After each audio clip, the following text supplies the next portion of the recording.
Staying in Hyderabad you can send.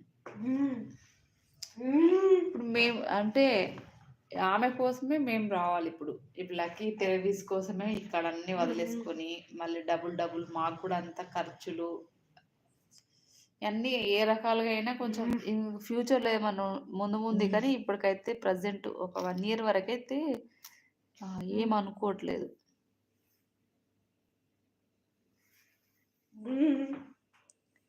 Madam ఎంత amount అయితే సరిపోతుంది ప్రజెంట్ ఇప్పుడు ట్రీట్మెంట్కి?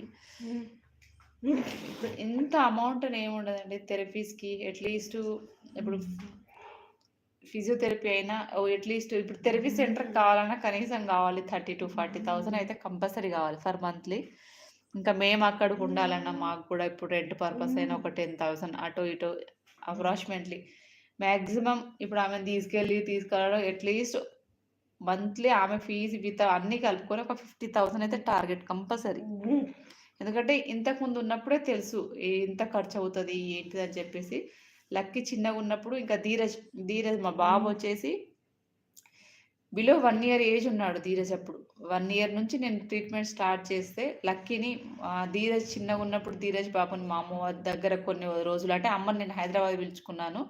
అలా కొన్ని రోజులు మళ్ళీ నేనే ధీరజ్ని ఇంకా వాళ్ళకి వర్క్ ఉండి ఎవరు చూసుకునే వాళ్ళక ధీరజ్ని లక్కీని ఇద్దరిని క్యారీ చేసుకొని ఈసీఎల్ నుంచి సికింద్రాబాదు మళ్ళీ ఇప్పుడు బోయినపల్లి ఈ ఏరియా అంతా తిరిగిన రోజులు చాలా ఉన్నాయి. ఆ రోజులన్నీ నేను జీవితంలో మర్చిపోలేను.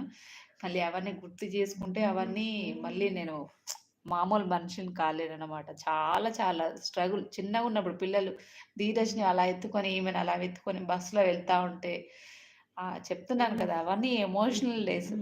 ఆ డేస్ నుంచి స్ట్రగుల్ అయ్యి అవన్నీ ఎలా ఫాలో అయ్యాము అలాంటి సిచ్యువేషన్ అప్పుడు అసలు ఇప్పుడున్నంత అట్లీస్ట్ ఇప్పుడున్నంత కొంచెం ఎంతో కొంత ఫైనాన్షియల్గా అప్పుడు అలా కూడా లేదు. బట్ ఆ ఏజ్లోనే ఎట్లో అట్లా చేసి ఆ టైంలో లక్కీకి ట్రీట్మెంట్ ఇప్పించినాం మేము. ఇప్పుడైనా ఇప్పియాలని ఉంది. కాకపోతే నాకు కొంచెం సిచ్యువేషన్స్ అన్నీ అనుకూలంగా లేవు. ఇప్పుడు నేనైనా కానీ హైదరాబాద్ షిఫ్ట్ అవ్వాలి. ఇక్కడైతే ఒక ఫిజియోథెరపీ ఉంటాయి కానీ వీళ్ళకి చేపించేంత ఎక్విప్మెంట్స్ అయితే ఏది ఉండదు. సో స్పెషల్ స్కూల్ అయితేనే కొంచెం బెటరు. అట్లయితే వాళ్ళకి ఇంప్రూవ్మెంట్ ఉంటుందా ఇక పిల్లలతోని ఇక కొంచెం మనం చూస్తూ ఉంటే తెలుస్తుంది. కానీ ఇప్పుడు అన్నీ ఫీజులు పెరిగిపోయినాయి, అన్నీ పెరిగినాయి. అప్పుడే ఇంకా చాలా ఉండే. ఇప్పుడు మనం తెలుసుకోలేదంటే ఎంత అవుతుందో తెలియదు. కానీ ఏదైనా కానీ స్పెషల్ కిడ్స్ ట్రీట్మెంట్ అయితే డబ్బులతో కావాల్సిందే ప్రతిదీ కూడా.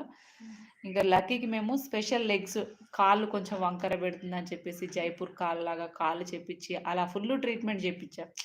అంటే మొత్తం కాళ్ళకి షూ లాగా చేపించి షేప్ లాగా కొంచెం వంకర అవుతున్నాయి కాళ్ళు మోకాళ్ళ కిందికి అని చెప్పేసి అలా ఎన్నని గుర్తుపెట్టుకోగలుగుతానండి. చాలా చాలా ఇక మీరు అన్నట్టే ఆ హాస్పిటల్ ఈ హాస్పిటల్ అన్నట్టు చాలామంది అప్పుడు కూడా ఇప్పుడు కూడా ఇవన్నీ. కానీ ఏం చేస్తాం, ఎంతవరకు చేయాలనో అంతవరకు చేసాము. ఇంకా చేయాల్సింది ఉంది. మేము 100% చేసామని మేము అనట్లేదు, ఇంకా చేయాలి.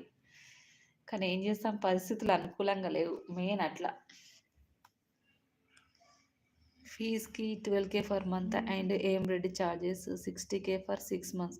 ఓకే అండి. అదే చెప్తున్నాను కదా ఏదైనా కానీ మంత్లీ కనీసం ఒక 50,000 వేసుకోవాలి నేను అన్నీ. ఇప్పుడు ఆ స్కూల్ ఫీజు అయినా కానీ మాకైనా కానీ కంపల్సరీ 50 వేసుకోవాలి టార్గెట్. ఎందుకంటే చెప్తున్నాను కదా ఎక్స్పీరియన్స్ ఉంది, ఆల్రెడీ ఉంది, ఎట్లుంటుందని ఎక్స్పీరియన్స్ ఉంది కాబట్టి గెస్ట్ చేసి చెప్తున్నాను అలాగా.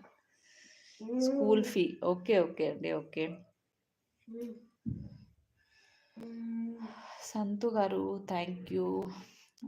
విజయలక్ష్మి సిస్టర్ హాయ్ అక్క. Hi sister. Bhagya sister hi. So ఇదన్నమాట. ఇంకా చాలా ఉంది, చెప్పుకుంటా పోతే అస్సలు లిస్ట్ ఓడవదు. లక్కీకి మేము ఏం చేసామన్న దానికి చాలా చేసాం. ఇంకా చేయాల్సింది కూడా చాలా ఉంది కానీ ఏం చేస్తామండి, పరిస్థితులన్నీ మనకు అనుకూలంగా లేకపోవడం వల్ల వెళ్ళాము. కానీ ఇంకా ఉంది, లక్కీని హైదరాబాద్లోనే మంచిగా చూపించాలి. ఇంకా అప్పటికిప్పటికి బెటర్ ట్రీట్మెంట్ ఏమన్నా వచ్చినాయి కావచ్చు, లక్కీని చూపించాలని మాకు ఉంది. సరే ఇప్పుడు కూర్చో. కనిపిస్తుందా టీవీ? కనిపిస్తుందా?